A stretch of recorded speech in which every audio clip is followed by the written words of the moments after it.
After the Lakers Nuggets game last night, I saw a lot of fans share the sentiment that that was one of the best performances from the Lakers this season. And that got scoffed at quite a bit, right? There was a lot of conflicting comments.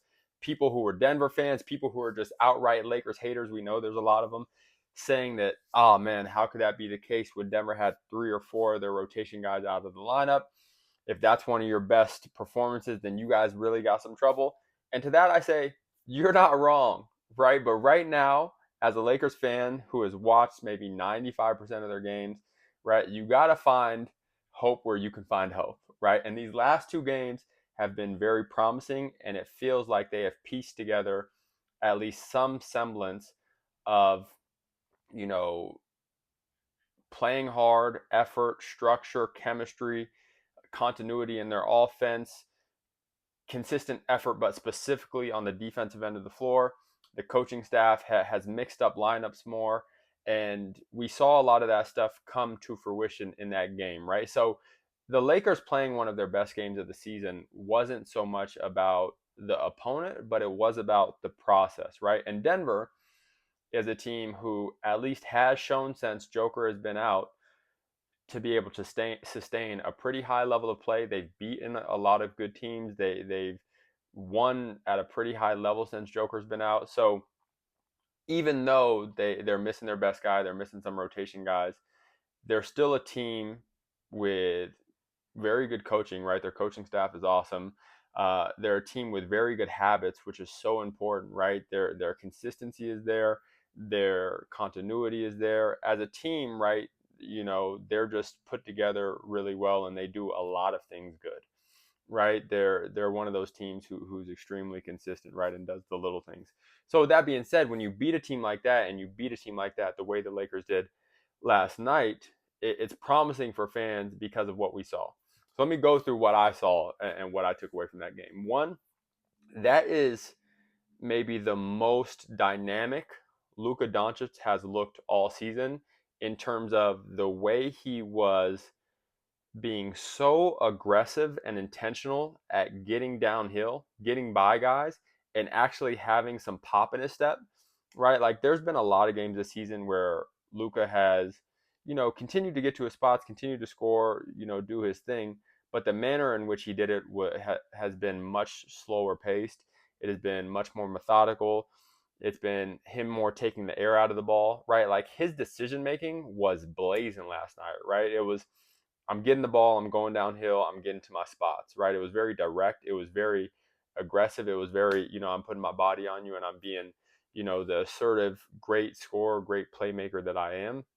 And that was very exciting to see because his competitiveness was on 10. I don't know why, but that is one of the best Lukas that I have seen all season, without a doubt, especially on the offensive end of the floor. Two, JJ Redick has been playing with lineups more, right? He's been playing new guys.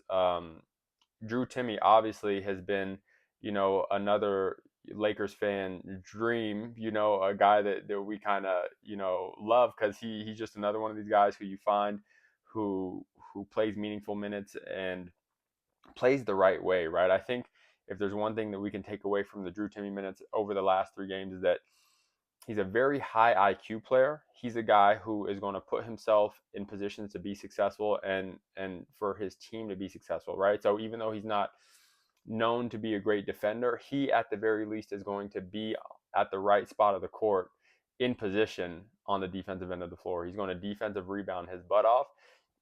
And he may get beat, he may get picked on in spots, but when you're playing him in a vacuum, I think his pros definitely outweigh his cons. The talent that he is on offense, he can stretch the floor. He can play with other bigs because he can stretch the floor. He can also put the ball on the deck a little bit. His finishing around the rim is awesome.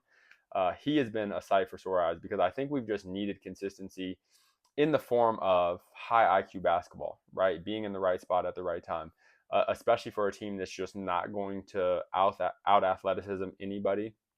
Having a guy like that who consistently is going to play high IQ basketball is important because you can't be less athletic and less intelligent, right? That just doesn't work on a basketball court.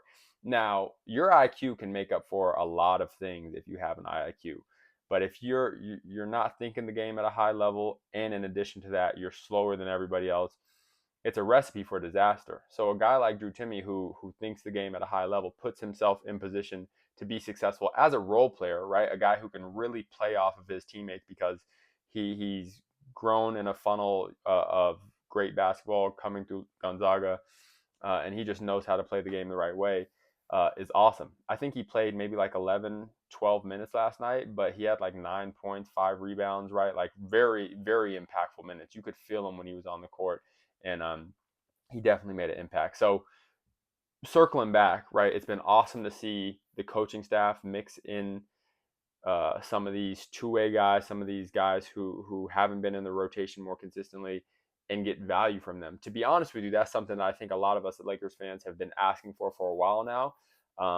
I think they've given a lot of guys a lot of opportunity, but I was saying the other day, like, why hasn't Bronny James gotten a legitimate chance to play meaningful minutes in a game? Not saying he has to go out there and play 30 minutes, but why hasn't he gotten a 10-minute stint in a game since like November, right? Beginning of the season when they were actually trying to establish a lineup, guys like Bronny were playing and I thought had made tremendous leaps from, his rookie season, him specifically, and would be a guy who would see more opportunity. Not saying he would be getting playing time every night, but like with the injury history that the Lakers have had this season, it's just been surprising to me how stubborn the Lakers coaching staff has been in not playing some of the younger guys.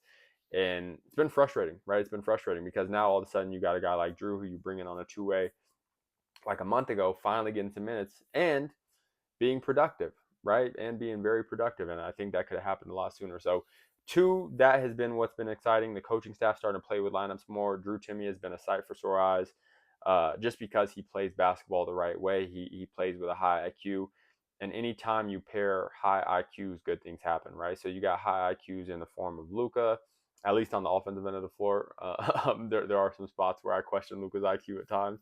LeBron, one of the highest IQs ever, and then you mix in a role player like that, I think it helps a lot. You know what I'm saying? He's somebody who I could foresee being like just steady in the form of what you're going to get out of him. If you put him in the right spots, he's going to have a lot of success. He's going to knock down shots when he's open. He's going to take the right shots. He's going to pass when he's not open, and he's going to play off his teammates at a very high level. And I think you know, I think they continue to give him minutes, and hopefully he's able to continue to play good games. And that's not to say that he's going to hit, because right now he's in a good rhythm. He's hitting a lot of shots. He may have some bad shooting nights, but I still think he could be a net positive for this team, even if he, has some games where he's not shooting as good, et cetera, et cetera. They're going on a long road trip here up and coming, and I think it'll be good for them that they're expanding the lineup and keeping him in the rotation for sure. Moving on, this last thing I want to talk about is just the defense that they played in the fourth quarter. I think one thing that got missed in the third and fourth quarter, in the second half, excuse me. One thing that got missed by people who were critiquing Lakers fans for being excited about what they saw out of the Lakers is that the Denver Nuggets hit 9 threes in the first quarter, right? They hit 12 in the first half. They were shooting like 65% going into halftime. They were definitely shooting like 68% at the end of the first, and it dropped a little bit, but they still 12 threes in the first. They're like 12 for 15 or 12 for 16, something insane like that. So, you talk a lot about like, oh, this game shouldn't mean that much to the Lakers or what have you. But like teams have been shooting the heck out of the ball against the Lakers. And Denver specifically last night made some very tough shots in the first half. And it was awesome to see the Lakers' resiliency and response to that and not allow that hot shooting to dictate how the outcome of the game was ultimately going to be. They made adjustments, right? They started doubling Jamal Murray. Role players couldn't continue to make plays at the level of playmaking that they were doing in the first half, and that was all she wrote. You know what I'm saying? They just couldn't sustain that level of play. So, it's more about the process than it is the opponent last night. But what I saw from the Lakers is reason to be hopeful that they can continue to get back into a better space, especially after about a month of just uninspiring, lazy, lackadaisical, um, low intentionality basketball, pretty much, right? Is the best way that I can describe it. So, Lakers fans, be proud because that was a great game last night. Great win.